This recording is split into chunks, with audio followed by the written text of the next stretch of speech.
자, 여러분들 이번에는 폭력 예방 및 대처를 위한 방법론을 살펴보도록 할 건데, 우리가 지난 시간에 폭력의 유형과 폭력에 의한 결과물들, 문제점들을 살펴봤잖아요.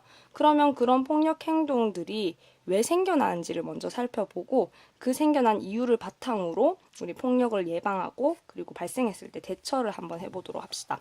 먼저 폭력이 왜 발생하는지 그 원인을 살펴보고자 하는데요.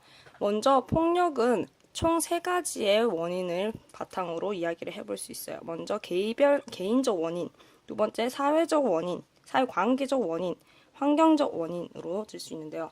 첫 번째, 우리가 갈등 상황은 불가피하다고 했잖아요. 누구나 갈등은 겪게 돼요, 살면서. 그런데 그 갈등 상황에서 내가 분노를 참지 못했을 경우 문제가 발생을 하겠죠. 분노를 잘 조절을 못할 경우에는 우리가 그 분노를 표출하다 보면 공격적인 방식으로 표출될 것이고 그게 피해를 줄 수 있는 폭력 행동으로 나아갈 수 있습니다.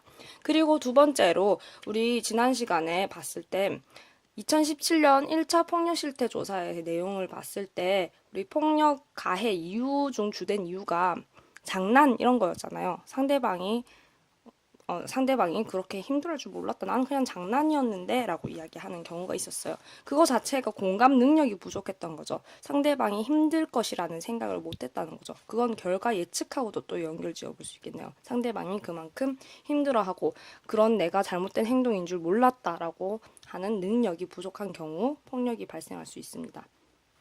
큰 두 번째 원인으로는 사회관계적 원인이잖아요. 우리가 다른 사람하고 대화를 할 때 갈등이 발생했을 때 대화를 통해서 우리가 문제를 해결해 나갈 수 있는데 그 과정에서 대화를 원활하게 못할 경우 상대방에게 인신공격을 하거나 공격적인 말을 할 경우에는 그게 갈등으로 불거질 수 있겠죠. 그래서 의사소통이 원활하게 이루어지지 않을 때 사회관계적 원인으로 폭력이 발생할 수 있다라고 이야기를 하고 있는 부분이고요. 그리고 제일 마지막으로 환경적 원인인데요. 우리가 TV나 영화, 게임, 만화 등 우리 다수의 사람들이 볼 수 있는 그러한 매체들 있잖아요. 대중매체가 우리에게 폭력적인 행동들을 여과 없이 보여준다고 가정을 했을 때 우리는 그 폭력 행동에 대해서 저런 행동 웃으면서 넘기는 거예요. 무감각해질 가능성이 있는 거죠. 그 예시로 우리 이 환경적 원인의 대표적인 예시로 여기 보보 인형 실험을 재현해낸 내용이 있어요.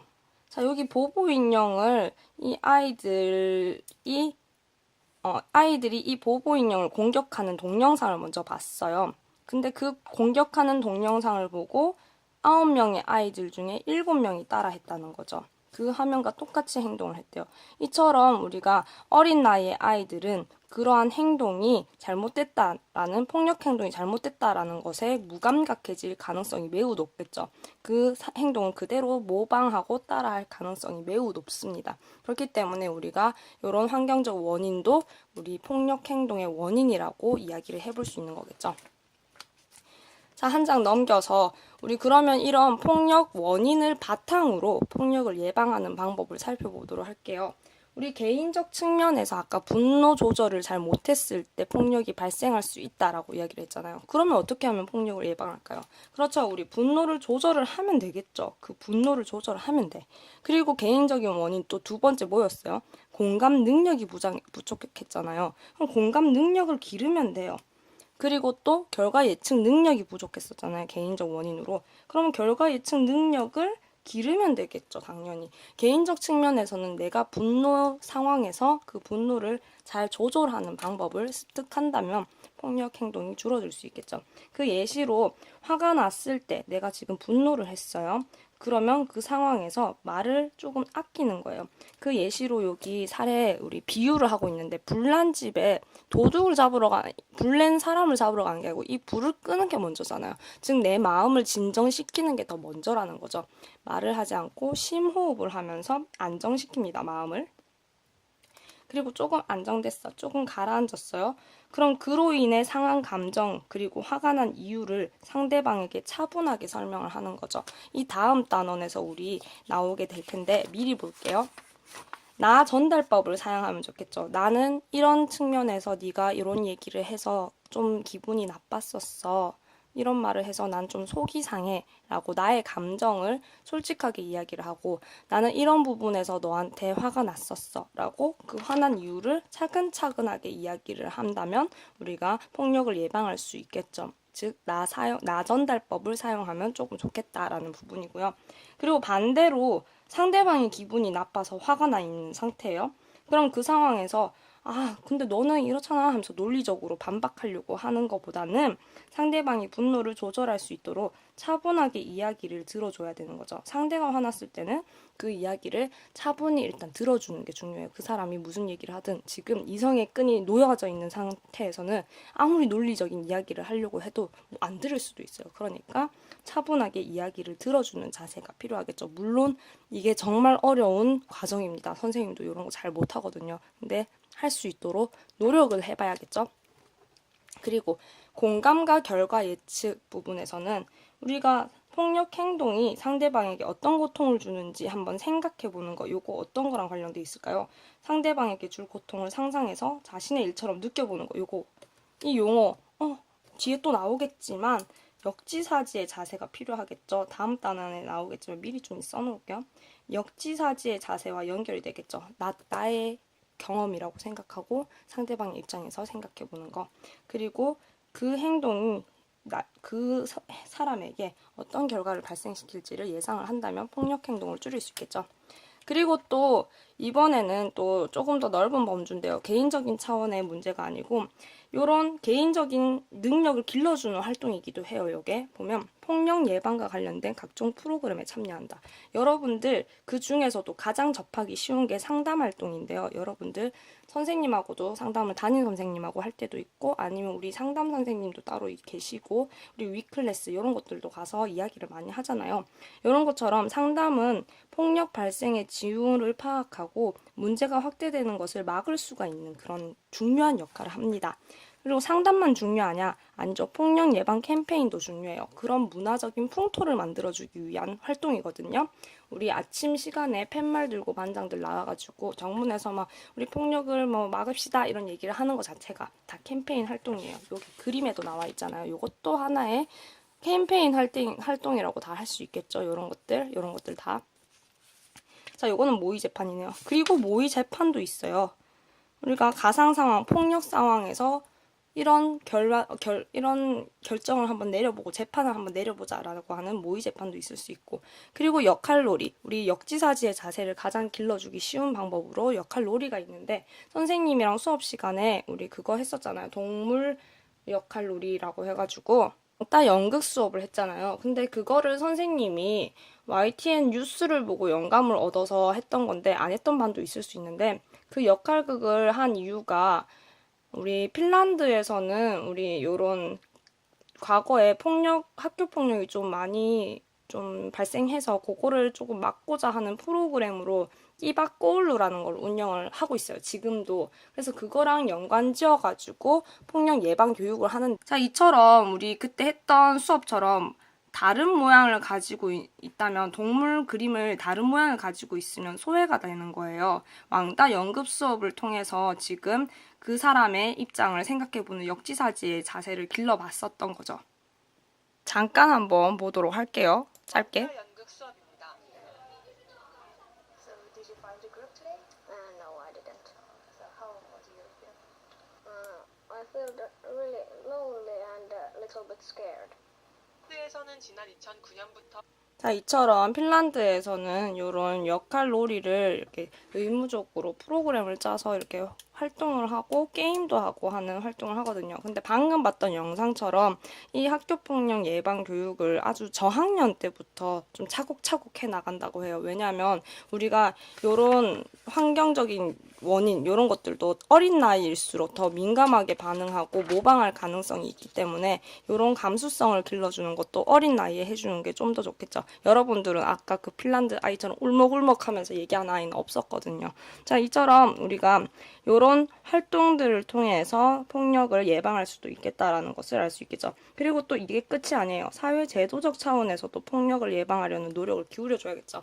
방금 이야기했던 보보 인형 게임 요거를 우리가 대중매체를 통해서 봐서 이걸 모방할 수도 있잖아요. 이걸 모방하지 않도록 유해 환경에서 노출되지 않도록 보호하는 제도적인 노력이 필요하겠죠.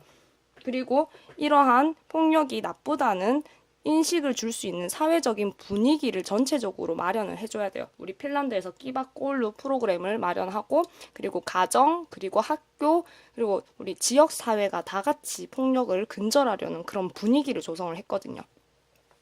자, 그러면 이거는 예방 활동인 거고요. 예방이 솔직히 좀 더 중요할 것 같긴 한데 그래도 만약에 발생하면 그냥 있을 수 없죠. 폭력에 그러면 발생했을 때는 어떻게 대처를 하는가? 첫 번째, 자신이 싫다고 명확하게 의사표명을 해야겠죠. 그냥 가만히 있으면 쟤는 뭐 내가 괴롭혀도 가만히 있네 하면서 더 괴롭힐 수도 있어요. 그러니까 그 상황에서는 딱 잘라서 나 이 행동 조금 그런데? 라고 명확하게 표현을 해주고, 만약에 언어폭력의 경우 가장 이런 걸로 하기가 쉽겠죠. 막 놀려요. 근데 그 사람은 그게 진짜 기분 나쁠 줄 모르고 할 수도 있거든요. 그러니까 이 상황에서는 내가 아주 단호하게 이야기를 해야겠다. 나 그 별명 듣기 싫어 라고 명확하게 이야기를 해주는 게 좋겠죠. 그리고 또 나 혼자 이제 해결이 안 돼. 내가 싫다고 얘기를 해도 계속 폭력이 발생해. 그러면 주변 사람에게 이제 알려서 도움을 받아야겠죠. 우리 피해자들은 내가 또 당할까봐 두려워서 숨기는 경우가 많은데 이게 숨긴다면 사라지는 게 아니고 더 커질 수도 있는 문제거든요. 그리고 더 치명적인 결과를 불러일으킬 수도 있기 때문에 꼭 요청을 해야 돼요. 그리고 피해자뿐만 아니더라도 목격하면 지나치지 말고 알려줘야 합니다. 만약에 목격했는데 지나친다면 그것도 하나의 가해자예요. 방관자도 하나의 가해자라고 볼 수 있어요. 그러니까 여러분들 이런 광경을 봤을 때는 꼭 주변 사람에게 알려야 됩니다. 부모님, 선생님, 아니면 학교 내부에 있는 상담기관 이런 데에 가서 꼭 알려야겠죠. 그리고 또 우리 학교 폭력에 효과적으로 대처하기 위해서 이런 것들도 있어요. 법, 제도, 외부 기관을 적극적으로 활용을 해야 되는데 그 예시로 우리 법률이 학교 폭력 예방 대책에 대한 법률이 제정되어 있어요. 이 내용에는 학교 폭력이 발생했다면 가해자는 선도를 하겠죠. 그리고 피해자는 보호하는 그러한 법입니다.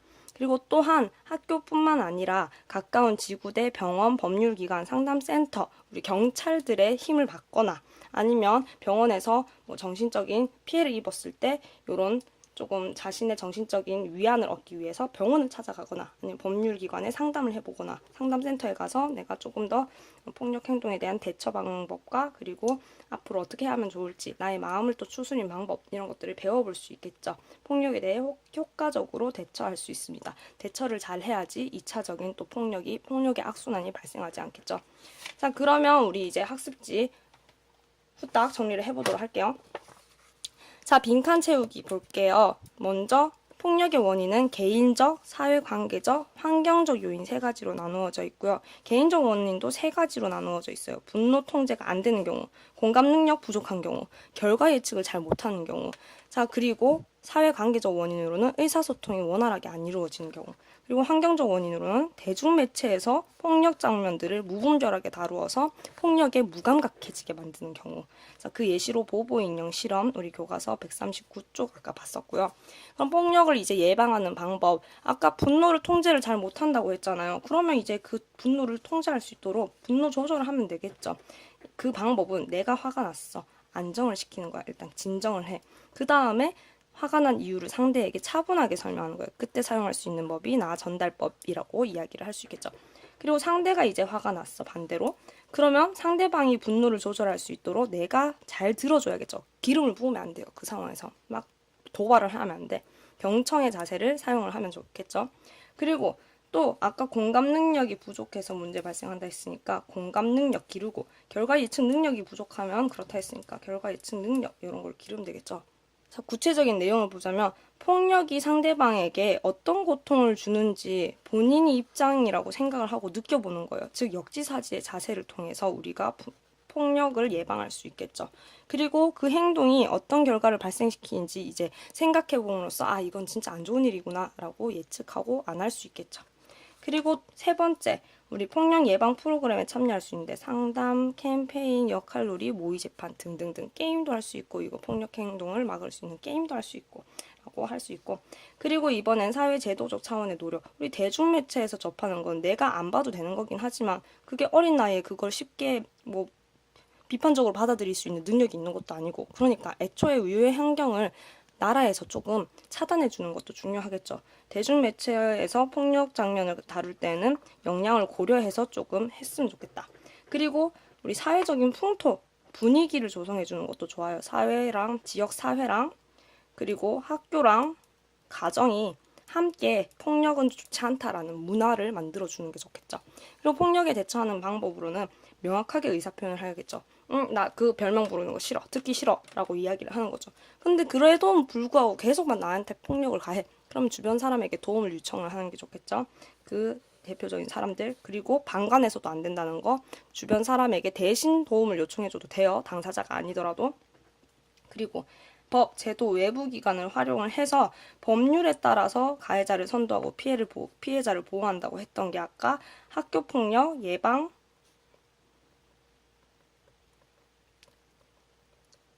및 대책에 관한 법률이었죠. 요런 법률을 바탕으로 우리나라에 이런 법률이 마련되어 있으니까 이걸 바탕으로 이렇게 가해자 선도하고 피해자 보호할 수 있다. 그리고 지구대, 병원, 법률기관, 상담센터에 도움을 요청할 수도 있다라는 것을 오늘 살펴봤습니다. 자, 그러면 다음에는 이제 평화적인 문제 해결, 폭력이 아닌 이제 평화적인 문제 해결을 어떻게 가능한지 살펴볼게요. 좀 이따 만나요.